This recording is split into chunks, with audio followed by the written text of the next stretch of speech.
about us doing as much as we can to kind of help it do its job a bit better. But for me, a big part of my mission is normalising human skin, that pores are normal, scars are normal, stretch marks are normal, blemishes are normal. There's nothing wrong with these things that makes us human. You know, our skin does an incredible job for us, so we shouldn't be trying to hide it and cover it up all the time. But it took me 10 years to learn that. I love that. And I think that's so true. And you're Mm. absolutely right. If you look at, whether it's online or magazines or whatever, the amount of photoshopping. And when you Uh-huh. look at that, if you look at someone whose skin is airbrushed and then you look at your skin, like you start to feel really almost disgusted with yourself. Or I know that Mm-hmm. I have, because I'm the same. I've got acne scars. I still get, as I say, this cystic acne breakouts sometimes. And yeah, you see every pore in your nose and all these things if you look really Mm-hmm. close in the mirror. And then you look at these magazines and go, well, my skin doesn't look like that. What's wrong with me? But no Uh-huh. human being has skin that looks like that. It's so Yeah, fake and so overly processed. exactly. And the unfortunate thing is you kind of see that effect now trickling down into different aspects of the industry as well. It's very common for social medias and like their social media posts, or for even people that do kind of influencer work or content creators for kind of skincare focus. There's lots of filters, their videos are face tuned, and it's oversaturated with editing. And for me, I think it's not that I take it personally, but I think that as well, from my perspective, looking at this happening, it makes me quite angry, because as you say, you can look at that and think about your own kind of imperfections, for want of a better word, and it can make you feel a certain way about your skin and your own body image. But it's also setting such an unrealistic expectation for customers who have these skin issues. So if you have an acne based or an acne focused product, and you have a picture of somebody with airbrushed skin, there's no blemishes, no scars, no pores, you're setting that person up for an expectation of their skin's going to look like that once you've used this product. But it's an unachievable look, as you say. No one in the world looks like that. So I just don't think it's very honest or very fair, even to the extent, like, I don't kind of filter or edit pictures of myself or my customers, and I don't wear makeup in my pictures either, unless I've kind of explicitly said I've got foundation on here, which is very, very seldom these days. But I think it's so important to be kind of open and honest and transparent with people about what they can expect from skincare, and you just don't see it a lot in the industry, which is a shame. And even, I think what you're saying, like in skincare in general, that it should really be front and center, that these are real people, this is real skin, it's not airbrushed. Mm-hmm. But I even notice it with my own stuff. So admittedly, there have been times that I've gone to do whether it's like a live or like just a short little IGTV or a reels or whatever, and kind of looked at Mm-hmm. myself and gone, much like I look today, not that anybody else can see it, but like hair thrown up on top of my head, no makeup on, whatever else. And I've thought, oh, even though I've, recorded something that I think is quite interesting or might be quite relatable to people, I'm a bit like, oh, should I share that? And then I do. And no, I don't look my best and I'm not airbrushed. And as you say, I don't put any filters on. But actually, weirdly, I tend to get more engagement on those posts. I Mm-hmm. tend to get more people getting in touch. I might even get some inquiries after. And I think it's because I've made myself real. I've made my audience Mm-hmm. and other people out there go, oh, yeah, I have days like that, or I look like that most of the time, or whatever it is. Uh, And it mm-hmm. makes you more real. Whereas if you always show this super overly polished, like, I spent 2 hours Mm-hmm. getting ready, this is me rolling out of bed kind of thing, who believes Yeah. that? It either, if Uh, people do believe that, it's going to make them feel worse about themselves. And if they don't believe it, it just makes you look really fake and like not authentic in any way. yeah. You're absolutely right. And it is kind of almost like that Instagram vs reality type theme that you see so much across the internet. But I think you're right. It is important to sometimes, I mean, I'll do the same. I'll kind of take a picture for my stories, or I'll do one for the grid, and I kind of look at it and I go, oh, I could have maybe posed a bit better or fixed my hair. But it's important to me to be authentic and to be kind of upfront and honest. And see, to be honest, most days I do not look all glamorous and dolled up to the nines, and I love wearing like head wraps and earrings and things like that. But if I'm in the house, I've probably got my hair in a bun and some joggies and a jumper on, you know. Especially with the kind of formulating work that I do, it can be very messy, so it just depends, you know. But it's about showing that kind of realistic side and just being more kind of showing more reality on it online as well.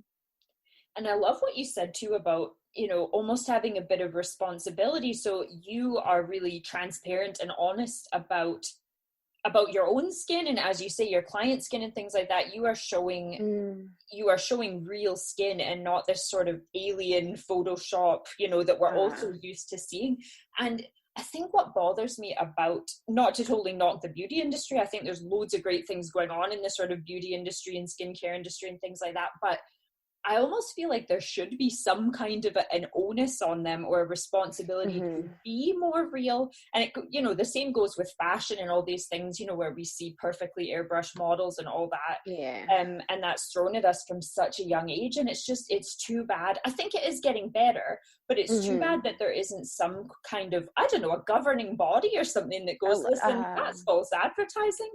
I mean, there is for certain things that they do kind of, there are kind of regulatory bodies who will kind of oversee and manage certain aspects of it. But I do agree that I think there has to be kind of tougher regulations around this sort of stuff, because as you say, we're exposed, especially females, we're exposed to these sort of things from such a young age. We see it on television, kids will be seeing it nowadays all across the internet, all across social media.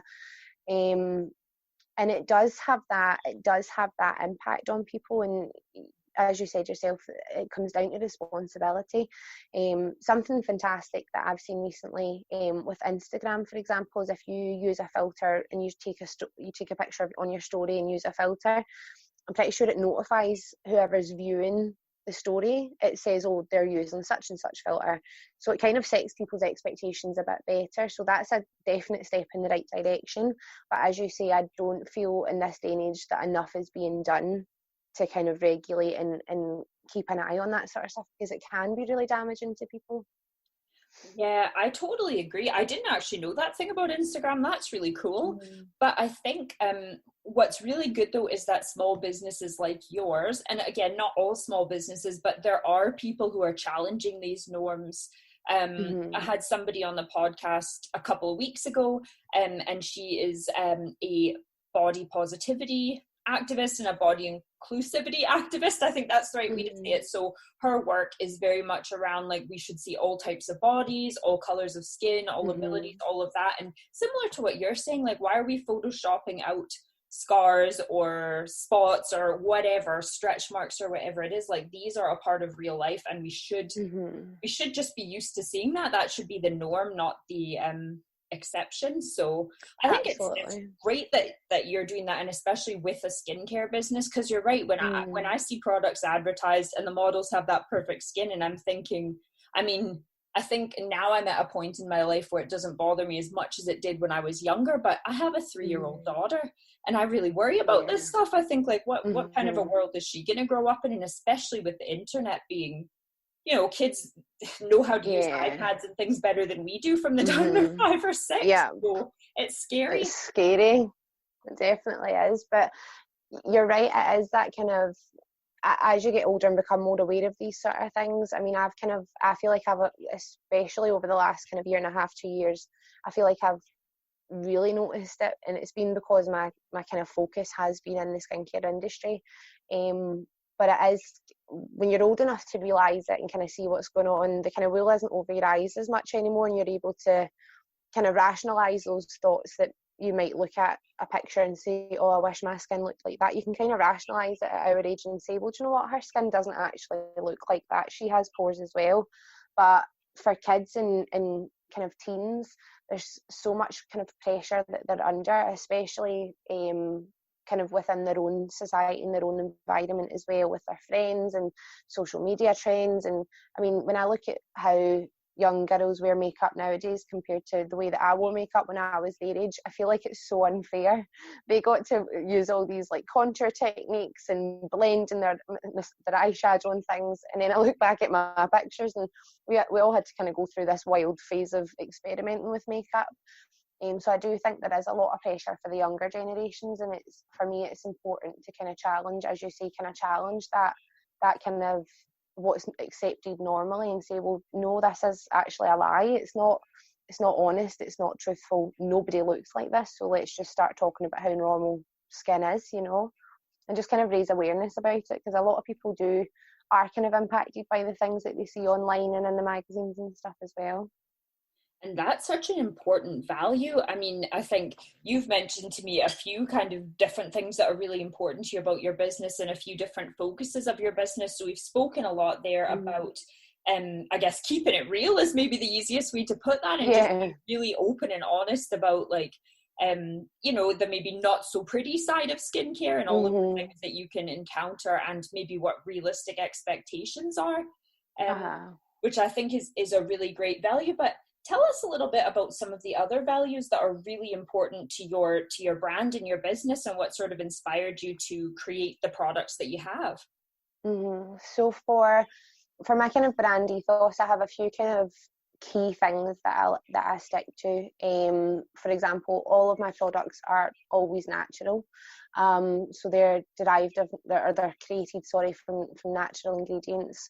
So when it comes to formulating a product, I do a lot of ingredient research first. I kind of choose the ingredients that I'm going to trial it out with, and then it goes into researching the ingredients that I'm going to be using. I want to make sure, obviously, that they are responsibly sourced, that they're ethically sourced, that although even if I purchase from a small business, if I'm getting my supplies in, me doing that isn't actually a detriment to someone who's, whether it be kind of like mine and Nika or anything like that. There's so many people kind of within the natural ingredients world can be impacted. So for me, it's about making sure my ingredients are basically as ethically sourced as possible, you know, for people and for the environment.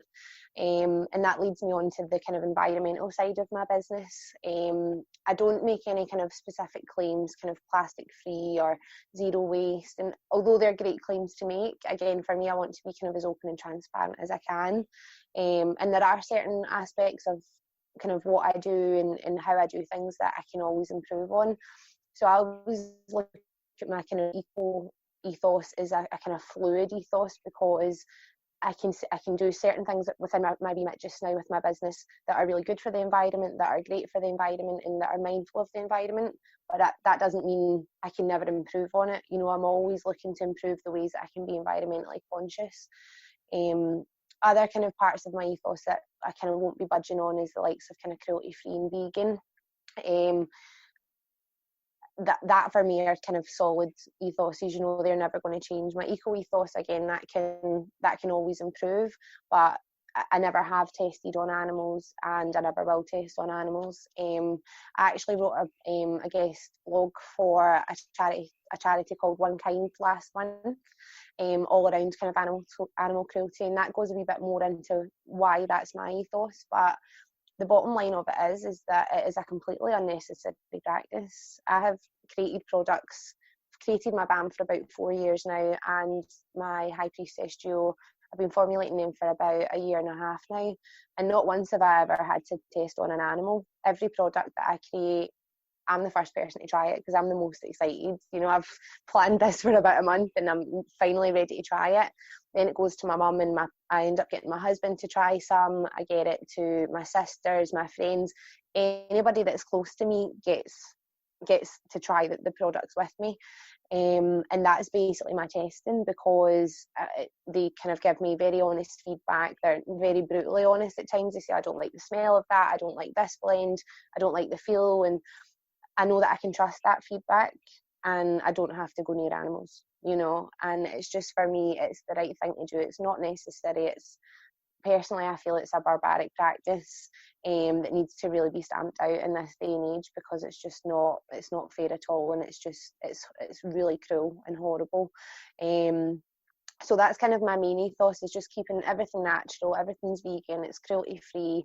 I'm as eco-conscious as I can be, and always looking for ways to improve that as well. So they're really important to me in my business.